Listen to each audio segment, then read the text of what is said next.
देखिए हमारे बच्चे जो है सब गांव में पैदा हुए हैं यूपी में। और जब हमार सास ख़त्म हो गई नी ओकरे बाद हमार लड़के बच्चे जब पढ़े लायक हो गए नी जूनियर तक गांव में पढ़ा रहे ने। ओकरे बाद हमका कुछ तकलीफ़ आ गया ऑपरेशन करे के, तब हम बम्बई गए। तब हमार लड़के बच्चा सब बम्बई में पढ़े।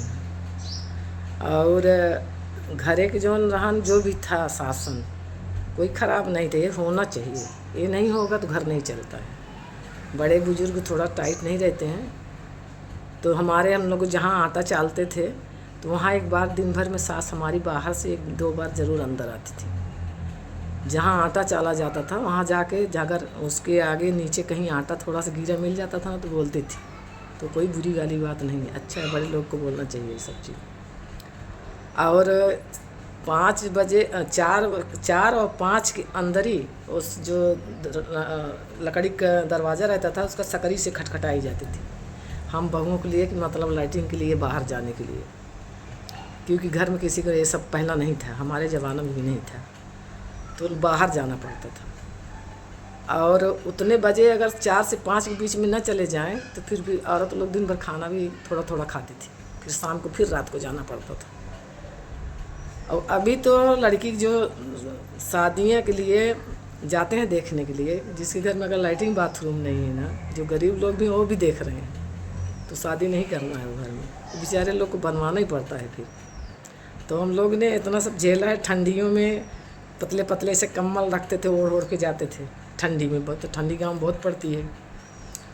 तो इतना हम लोग साथ में रहे हैं। और जेठानी भी हमारी बहुत अच्छी थी कि हमारा 13 साल में शादी हुआ था और 3 साल में हम मतलब ससुराल आई थी।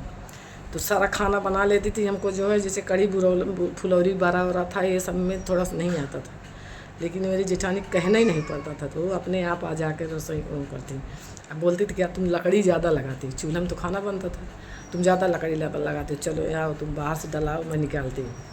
तो ऐसे ऐसे मेरा मतलब भगवान इतना हमारे साथ में थे कि ये नहीं हुआ, अरे ये कहाँ से आई हैं, इनको तो कुछ बनाने नहीं आता, इनके माई बाप को सिखाया ही नहीं है, ऐसा मतलब नौबत नहीं आया। तो भगवान की कृपा, क्योंकि हम शादी जब हमारी हो गई तभी सब प्रदोष व्रत रहते थे शंकर जी के।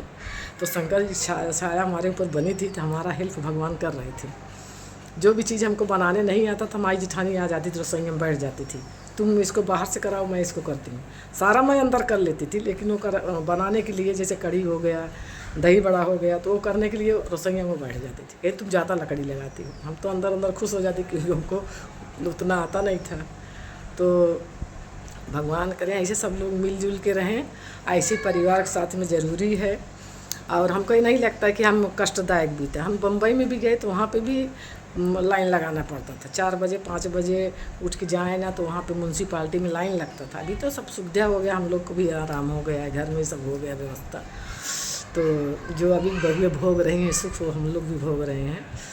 और कभी भी कष्ट कुछ भी पड़ रहा है तो उससे जो है किसी कहे ना, सब सहते रहें, सुख आता है, दुख के बाद सुख भी आता है, इसका इंतज़ार करें।